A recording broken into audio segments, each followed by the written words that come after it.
कितना बड़ा role play करता है वो एक्सपीरियंस इस एक्टिविज्म को शेप करने में? बहुत अच्छा प्रश्न है स्मृति जी, क्योंकि कश्मीर में जब अभी होश भी नहीं संभाला था और उसका अनुभव याद करता हूँ, और फिर देश भर में कश्मीर के बारे में जो आख्यान चला, जो कथा प्रसंग चला, जो एक धारणा बनी, उसको देखता हूँ तो ज़मीन आसमान का अंतर है।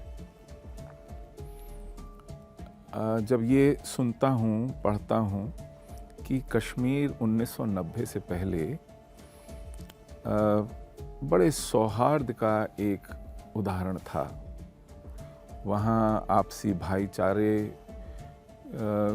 की पराकाष्ठा थी, वहाँ प्रेम और एक दूसरे के साथ अच्छे व्यवहार की जैसे शहद की नदियाँ बहती थीं। वो सूफी तारतम्य का और सौहार्द का एक अनूठा उदाहरण था। अब ऐसा पाखंड, इस तरह की लीपापोती मुझे नहीं लगता किसी और क्षेत्र या किसी और समाज या किसी और समुदाय या उसके अनुभव को लेकर के कभी हुई हो। हमने जिस तरह इतिहास की पुस्तकों में अपने इतिहास को तोड़ा मरोड़ा है, झुठलाया है, उससे कहीं अधिक पाखंड हमने कश्मीर के विषय में किया है। किसी ने ये नहीं पूछा कि ये 100% हिंदू आस्था का केंद्र कश्मीर, भारतीय ज्ञान परंपरा के उद्गम का क्षेत्र, संस्कृत के अधिकांश साहित्य के सृजन का क्षेत्र, यह कश्मीर पिछले 600 सालों में पूर्णतया हिंदू, सनातनी, वैदिक, आगमिक इस संस्कृति की पृष्ठभूमि का क्षेत्र आज हिंदू विहीन कैसे हो गया?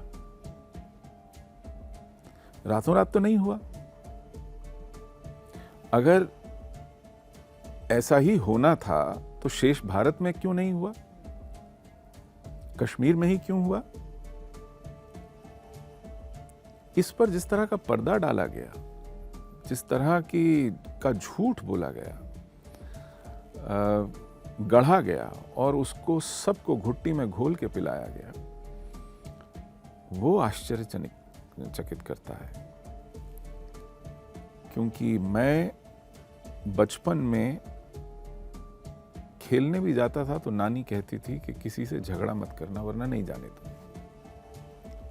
अब बच्चों में आपस में तो तू मैं होती ही है, बारी को लेकर, किसी और चीज को लेकर। आप कैसी भी बेईमानी हो सह जाइए, कुछ भी कहा जाए सुन के अनसुना कर दीजिए, झगड़ा मत कीजिए। माताओं को डर लगता था कि आप सुरक्षित वापस आएंगे कि नहीं, आप चोट खाएंगे, पीटे जाएंगे, क्योंकि आपकी जो पहचान है उसको लेकर के एक द्वेष है। आपको चिन्हित किया जाता है कि आप हैं। और हम उन दिनों मोहल्लों में 50 घरों का मोहल्ला है तो 2 या 3 घर, 4 घर ऐसे छितरे हुए थे पूरे घाटी में और सहमे हुए रहते थे। एक कार्यक्रम हुआ था आज से कोई 10-12 साल पहले हिंदी चैनल पर हमारे निष्कासन को लेकर, तो यही प्रश्न आया कि आप तो वहाँ सदियों से रह रहे थे, तो हमारे एक बहुत वयोवृद्ध विद्वान लेखक विचारक हैं डॉक्टर तोश खानी, उन्होंने टोका, उन्होंने कहा रह नहीं रहे थे, सह रहे थे। इतने द्वेष, इतनी आक्रामकता, इतनी घृणा के बावजूद यदि आप अपनी पहचान को, अपनी अस्मिता को, अपनी आस्था को बनाए रखते हैं, उसको ढकते छुपाते नहीं हैं, आप माथे पर तिलक लगाकर निकलते हैं, आप अपने मंदिरों में पूजा करते हैं, अपने उत्सव मनाते हैं, तो उसके लिए जिस साहस की आवश्यकता है, जिस प्रतिरोध की, जिस रेजिस्टेंस की आवश्यकता है, उसको किसी तरह संजोकर जीते हैं, पीढ़ियां पालते हैं। इसका मतलब ये नहीं है कि सब ठीक ठाक है। समय समय पर वहाँ ऐसी घटनाएं हुई कि पूरे समुदाय का मनोबल टूट जाए, कमर टूट जाए, निकलना पड़ जाए। सुशील जी, जो फिल्म आई थी कश्मीर फाइल्स, विवेक अग्निहोत्री की ये फिल्म आई थी, बहुत पसंद किया गया था और बहुत रेवोल्यूशनरी उसको बोला जा रहा था उस फिल्म को। और कश्मीरी पंडित्स के एक्सोडस के बारे में ये फिल्म उसके इर्द गिर्द जो बुनी हुई थी, वास्तविकता से के कितने करीब ये फिल्म आप मानते हैं? क्योंकि इस फिल्म को कहीं ना कहीं बनाने का ये भी पर्पस था कि जो प्रेजेंट अपकमिंग जनरेशन है, मिलेनियल्स की, जो 12 साल के, 13 साल के, 14 साल के बच्चे हैं, उन तक भी इन्फॉर्मेशन जाए, उन तक भी, उनको भी पता चले थोड़ा हिस्ट्री के बारे में कि क्या हुआ था कुछ वर्ष पहले। कितनी परसेंटेज तक वो फिल्म रियलिटी के करीब थी? मैं उसको 100%